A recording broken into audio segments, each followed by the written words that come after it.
yesterday we had a car fire. Then we went down to a property that we manage, and the tenant was turning over the keys, but the tenants were screaming and yelling at each other, and they also trashed the entire property. Now I'm heading back over to that property. We just got a report that the whole property is on fire now. So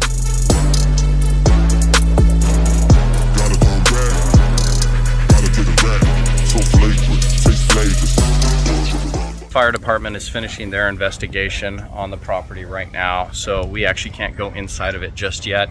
So we're just waiting for them to wrap up, and then what we're gonna have to do is we got to get our handyman out here.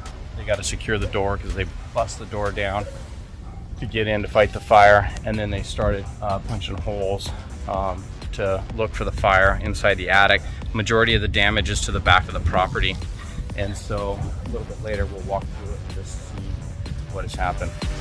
All right, fire department just left, came up to the house. The fire was in the back, but they did have to beat the door down to get inside to fight the fire.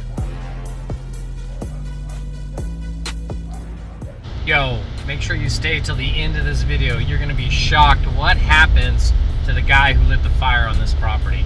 Make sure you watch all the way to the end. Like and subscribe.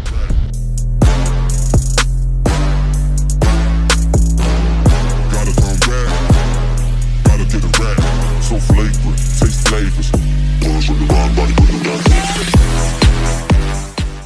Most property managers, most investors, shoot, most homeowners might go their entire life and not have to go through a fire on a property.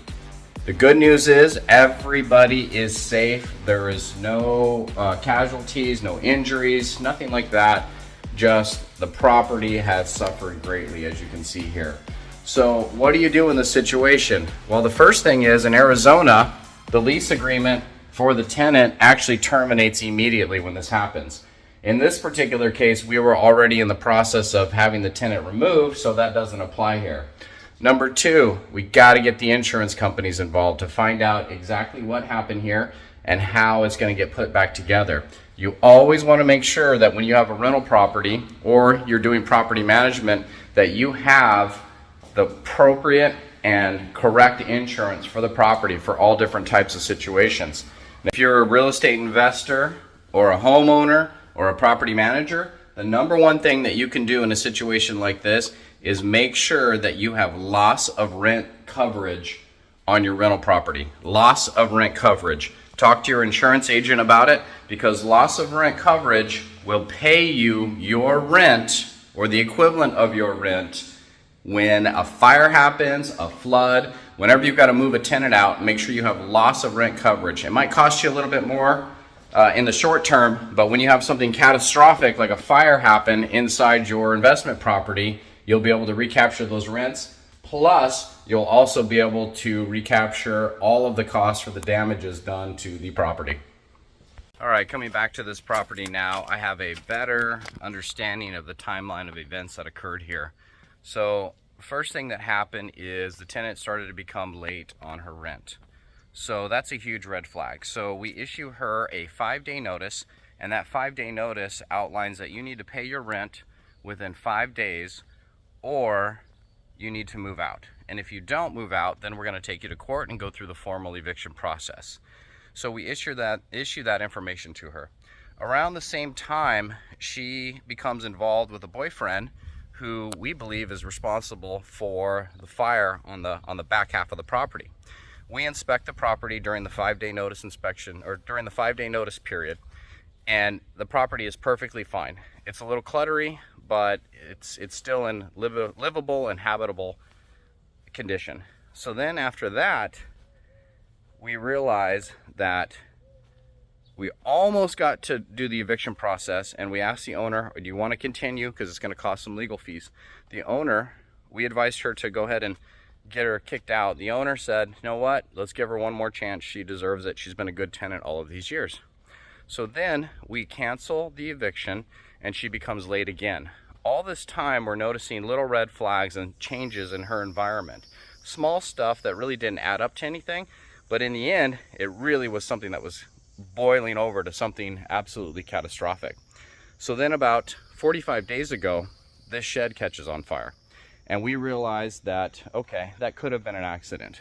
But we also noticed that there was extension cords running to the back of the shed, which shouldn't have any power to it. So that seemed a little fishy to us. And just to be on the safe side, we told her that you need to be out and vacate the property in 30 days. Please vacate the property, 30-day notice. If you don't move out in 30 days, we're gonna go ahead and take it to the courts for eviction.